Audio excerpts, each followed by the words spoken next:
ମୁଁ ତମକୁ college gate ପାଖରେ ଅପେକ୍ଷା କଲି। ହେଲେ ବଚ୍ଚା ବଚ୍ଚା ସବୁ ଘରେ ପହଞ୍ଚିଗଲାଣି। ସେଇ ଆଖି ତ ଇଏ ମୁଁ ତମକୁ କଲେଜ ଗେଟ୍ ପାଖରେ ଡାକିନି। କଣ କହିବାକୁ ଚାହୁଁଛି ତମେ ବୁଝିବା ପାଇଁ ଚେଷ୍ଟା ବି କଲ। କଣ କହିବାକୁ ଚାହୁଁଛ? ଇଏ ସେଇ ଓଠ ତ ଦେଖ କଲେଜ ଗେଟ୍ ପାଖରେ ଅଜାଣତରେ ତମ ଗାମଛାଟା ତମେ ଖସି ଦେଇ ଚାଲି ଆସିଲ। ତମ ଓଢ଼ଣଟା ତମେ ଖସି ଦେଇ ଚାଲି ଆସିଲ। ମୁଁ ତମ ଓଢ଼ଣୀ ଫେରିବା ପାଇଁ ଆସିଥିଲି।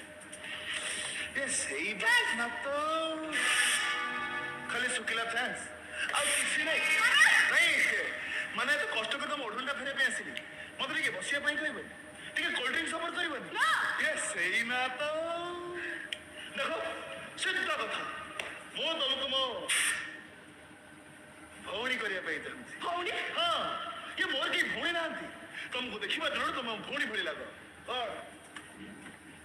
ଚଳିବ ଲୋ ବୋଉଲୋ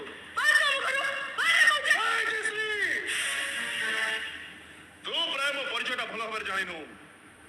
ମୋ ସାରଥୀ ବାବାଙ୍କ ବିଭୂତି ପୁତ୍ର ସୁଆ ମୋ ଗାର୍ଲଫ୍ରେଣ୍ଡ ହବା ତୋ ପାଇଁ ଗୋଟେ ଭାଗ୍ୟର କଥା। ତା ଭଳି ଅଭଦ୍ର ମୁଁ ପୁଣି ଗାର୍ଲଫ୍ରେଣ୍ଡ? ହଁ କଣ କଲୁ ରେ? ସାଇ ଛପଟାକୁ ତଳେ ପକେଇଦେଲୁ ନା? ମାର ମତେ ଖାଲି 2 ମିନିଟ୍ ଆଗରୁ କହିଥାନ୍ତି ପୁରା ମାଲଟାକୁ ହାତରେ ନେଇଯାଇଥାନ୍ତି। କୋଉ ରାଜକୁମାର ପୁରା ବାହା ହବେ? ବରଂ ମତେ ବାହା ହେଇଯା।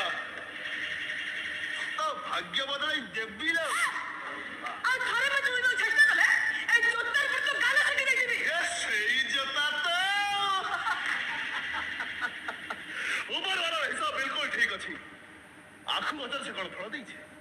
ଚନ୍ଦନ ଗଛରେ ସେ କଣ ଫୁଲ ଦେଇଛି? ଠିକ ସେମିତି ସୁନ୍ଦରୀ ଝିଅଙ୍କୁ ଜମା ହୃଦୟ ଦେଇନି। କାମ ଶୁଣ, ପ୍ରଥମେ ମୋ ଧରମ ଭଉଣୀ ହବୁ, ତାପରେ ତ ହୃଦୟକୁ ଚୋରି କରି ଚୋରା ଚୋରା ପ୍ରେମ କରିବା। କିଏ ମାଇଲ? ଭାଇ ଯୋଗଣିକ୍ଷା କିଏ ବେ ତୁ? ସେଇ ବୁଢୀ ତ କଣ ହେଇଛୁ ତୁ? ଭାଇ କିଏ ବେ? ମତେ ଚିହ୍ନି ପାରୁନୁ? ଦେଖା ହେଇଥିଲୁ କି? ଆବେ ମୁଁ ତୋର ନାତି। ମୋ ନାତି? ଆଲୋ ମୋର ତ ପୁଅ ଝିଅ କେହି ନାହାନ୍ତି। ତୁ ଏତେ ବଡ ନାତିଟେ କୋଉଠୁ ଗଳି ପଇଲୁ ରେ? ତୋର ବୟସ ହେଇଗଲାଣି ତୁ ବୁଝିପାରିବୁନି। ଆଗେ ଭଲରେ ବୁଝୁ ତାପରେ କଥାବାର୍ତ୍ତା କରିବୁ। ଅନେଇ ତୋ ନାତୁଣୀ ସୁନ୍ଦରୀଟା ମୋ ଧରମ ଭଉଣୀ। ସେଇ ହିସାବରେ ମୁଁ ତୋର କଣ ହେବି? ଆବେ ନାତି ମୁଁ ଜାଣିଗଲିଣି। ବୁଝିଗଲାଣି ଭଲ ବେଟା। ଇଏ ସେଇ ଟୋକା ତ। କଣ କହିଲୁ? ଆବେ ମୁଁ କଣ ତୋ ସାଙ୍ଗ? ମୋ କାନ୍ଧରେ ଗଲା ହାତ ପକେଇକି ହଲାଉଛି। ବେ ହାତ ବାହାର କର। ନା ହାତ ବାହାର କର। ବେଜତିଆ ମୋ ଘରୁ ବାହାର। ଯିବି ନେଇ। ମୋ ଘରୁ ବାହାର। ପ୍ରଶ୍ନ ମୋ ଉଠୁନାହିଁ। ଘରୁ ବାହାର। ମୁଁ ଚାହିଁଛି ମାନେ ତ ନାତୁଣୀ ହବ। ଏ କଣ? ମୋ ଧରମ ଭଉଣୀ ଶାଢୀ କି ଲମ୍ବା କାରରେ ବୁଲେଇ ଦେବି। ତୁ ଯାହା ଚାହିଁବୁ ଦେବି।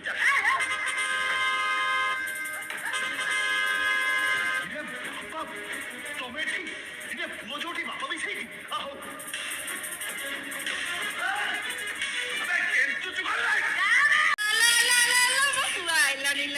ମୋ ଧନଟା ମୋ ରଜାଟା କଣ ହେଇଛି? ଆଉ 8 ଦିନ ମୁମ୍ବାଇରେ କେମିତି କଟିଲା?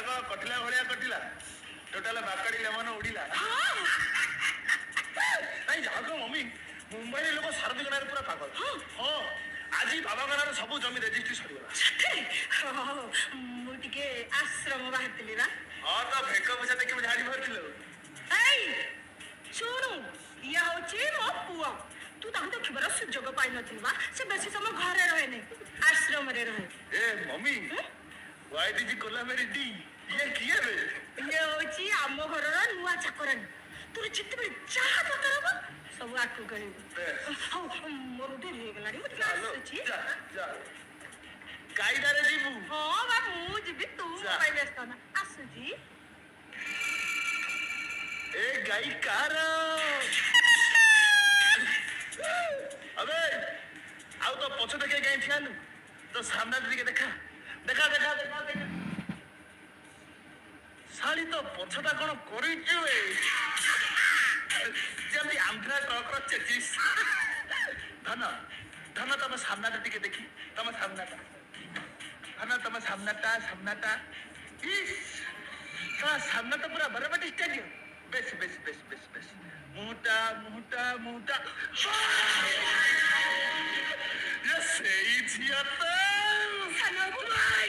ସାନ ବାବୁ ଶାଳି ଭଦ୍ରାଣୀ ଦେଖୁଛ ଏବେ କଣ କଲରେ ଚାଲିଲାଣି ତୁ ଆପଣ ଛାଁଛି ଜାଲରେ ପଡିଗଲା ସେଦିନ ତ ଘରକୁ ଯାଇଥିଲେ ମତେ କଣ କହୁଥିଲୁ ୟୁ ଇଡିଏଟ୍ ୟୁ ନନସେନ୍ସ ଓ ମାଇ ଗଡ୍ ତମେ ଆମ ଘରକୁ ପଳେଇ ଆଇଛ ତମେ ଏସା ତମେ ତେସା ତମ ଘରେ ମା ଭଳି ନା ତମକୁ ଆରେ ଜୋତାର ସେ କଣ ମାରିଲୁ ଆଜି ଯିବୁ କୁଆଡେ ଆଜି ମୁଁ ବସ୍ କହିଲେ ତୁ ବସିବୁ ଓଟ୍ କହିଲେ ତୁ ଉଠିବୁ ଓଟ୍ କହିଲେ ତୁ ଉଠିବୁ ବସ୍ କହିଲେ ତୁ ବସିବୁ ତାପରେ ମୁଁ କହିବି ଝରଣା ଲୋ କି ଘର ଛୁଆ କଣ ହଉଛି ନା ତୁ ତାପରେ ତୁ କହିବୁ ନାଉ ଟ୍ୟୁନ୍ ଚେଞ୍ଜ ସୁମ ରେଡି 1 2 3 4 ଗଲି ରେ ଗଲି तो हातर खेल ना मुहे गली तो हातर खेल ना मुहे गली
সিমেন্ট কাই কিয় দଉଛି ଏ ଭକ୍ତଗଣ